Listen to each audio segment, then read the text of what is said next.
Sexpot Comedy, collaborative, community-driven comedy from Denver, Colorado. Now and then, here and there, and always at sexpotcomedy.com. Crawford posted something about, do you always worry about money, even if you have it or something? Oh, it was, do you have to be rich in order to have enough money to not have to worry about money? Well, and I think that all comes from how you were raised, too, because I don't know. I was taught to worry about money. Hell yeah. So, I mean, it's, there's been times when I have had a decent amount of money, and I don't know, it's always fucking there. To be honest, I had a decent amount of money once I sold my business that I kind of used to allow myself to do more stand-up when I first started and not work as much. And once that was all gone, it was almost kind of a relief, because I was just like, when you have it, then you worry about having it. I don't fucking know. It's like... Fair enough. Yeah, I was much more used to not having any money. So, now it feels like I'm home. But, I don't know. I think I do have a lot of time to focus on comedy. Like, I've started giving tours during the day. Like, I give some marijuana tours, which has helped supplement my income. But I'm paying most of my bills through comedy-related stuff now. So that feels good. Hell yeah, it does feel good. But I don't have money for shit else. But at the same time, it's like, well, what do you want to do tonight? I want to go tell jokes. That's fucking free. Yep. You know, if I have a show, it's either free or I'm getting paid for it. So I don't know. That's what makes me happy. So, I mean, yeah, the key is to get your expenses down. Like, I know a lot of people, and if not get your expenses down, get the time that you're working down. Figure out how to do it working a part-time job. Get something where, you know, you make a decent amount of money working a small amount of hours, you know. Maximize that. And I don't know, some books that since we're in a bookstore, that I can recommend. A great book on how to manage your time, how to make more money, how to manage your money, how to be more efficient at just the business aspects of anything is a book called 4-Hour Workweek by Tim Ferriss. I'm a big fan of his. He has basically he's kind of about he's about the most efficient way of doing stuff, and he kind of tests all this and talks to a lot of people that are very good at what they do and finds out kind of what they do. It's kind of like a talking shop of business that he then compiles into a book. But he has the one that's the 4-Hour Workweek that is basically, I've used a lot of stuff out there just to be more successful in business and, you know, as far as managing time and getting stuff done. And then he also has a book called 4-Hour Body, which I don't know. I've used the diet in there to lose about 50 pounds and to like maintain somewhat of a normal weight for a few years now. And then he also has a book that's just about accelerated learning called 4-Hour Chef, where he uses cooking as an example to learn how to just become great at something quicker. He's done crazy shit. Like, he didn't ever kickbox and like went to China, trained and like won some gold medal in kickboxing. He never tango danced and like went and tangoed for like 6 months and like took second in some like world competition. But, so, and a lot of his stuff, there's a lot of tips in there for just like whatever you want to get good at, for like learning how to get better at stuff quicker. That's cool. And and another book that I could recommend too is Stephen King's on writing. I don't know if you've had people bring that up on this show before. Actually, no. Surprisingly, no. It's a great book. It's basically just him kind of talking about his process and what he does. But if you don't want to read the book, I can summarize what I really took out of the book, and it is write every fucking day.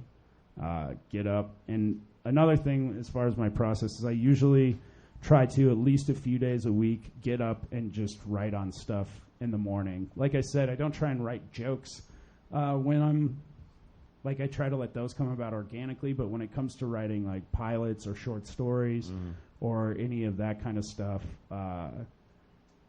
that usually happens in the first few hours. And I mean, what he's saying is that, I mean, he sets a limit for how much he writes every day, and he gets up and writes that until he's written that much. Sometimes it takes him a few hours, sometimes it takes him all day. But he does that every single day. But I mean, the key is to read and to write, and if you want to do anything, the key is to just fucking start doing it. Yeah. Like, get out there and do it. Get up and tell your jokes, fucking make your films. If you want to do a podcast, you know, figure you don't know how, well, fucking go to YouTube and Google how to start a podcast, how to do the shit you need to do, and you can start it for a few $100, you know. Or find somebody as cool as Wally and Isaac. Still love you, baby. And you can, you know, the whole podcasting thing, you know, is such a great way for you to also spend a lot of time on a microphone. You know, we've done 150 episodes of Whiskey and Cigarettes, which means, you know, some of those are fucking 2 hours long, but I've spent about probably 200 hours talking with comics that are funnier than me, which has really helped me just, I don't know. First of all, I've made a lot of friends and gotten to know a lot of people that way, because when you sit down for an hour, you actually get to form a connection with someone. It's not just fucking saying hi to them at a show or shaking their hand. You actually get to hang out and spend time with them and you know, figure out what you have in common as people. Yeah. So, I mean, I think there's so many valuable things that you can do. Another thing, though, for comics, once you are new, and this is a pet peeve of mine. Once you've gotten to the point where you're comfortable on stage, you don't need to tell a joke that you've told 10 times the same way. Yeah. Like, if you don't have any shit and your plan is to come out and run something that you fucking don't have anything to change on it or do, stay home and fucking try and come up with some other shit.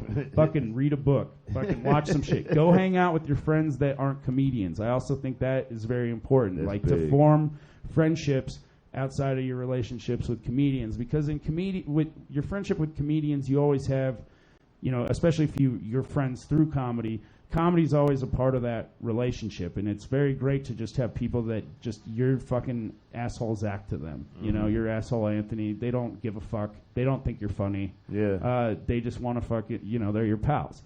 And I think it's very important to have those relationships and those conversations, because conversations with comedians, despite how much I love talking to them and are some of my favorite people to talk to, a lot of times we're on the same shit. And it's important to have those other experiences, because those are the conversations that you're going to have where that generically, you know, funny thing comes up, you know. Totally. That idea strikes you, you know. I don't know. Do weird shit. Do shit you don't want to do. Do shit that makes you feel uncomfortable. When bad shit is happening to you, be happy, because it's probably funny. To anyone else but you, that bad shit that is happening to you right now is fucking hilarious. Figure out why it's funny to you. You know, like when I was stuck in an airport for 24 hours, I was like fucking so mad, but I was like, this is fucking hilarious that I've been here for 24 hours and I'm freaking out right now. I'm sleeping on the fucking floor and I'm cold and I can't find any goddamn water, but this is funny in a way, you know, this is funny. And then, you know, you start inciting, you know, talking to other people and maybe cause a riot at Frontier, you know. It's fucking... and enjoy those experiences. When a weird guy comes up and buys you a shot of Fireball and says, you want to go to the strip club, it's on me on a Wednesday night, you fucking go with Blaze to the strip club, because it's fucking, you know, you don't know what's going to happen. You know, I strongly suggest putting yourself outside of your comfort zone and doing shit that you don't want to do, going to places that are new. New experiences are so important. And if you're really young, fucking travel. Get out there. Fucking, you know, you can go someplace, couch surf, fucking do what you want to do. Leave all your shit behind. Because you're not going to need it anyways. You can't afford that shit. You need to get your expenses down. I don't know. Fucking, these are all my opinions. I mean, if you have a good job, you should probably keep it. This has been a Sexpot Comedy Joint. Collaborative, community-driven comedy produced by Andy Jewett and Kayvon Kalatvari. Headquartered in Denver, Colorado, with technical support from Isaac Miller. Every day at sexpotcomedy.com or at a show near you. Until next time, be well, friends.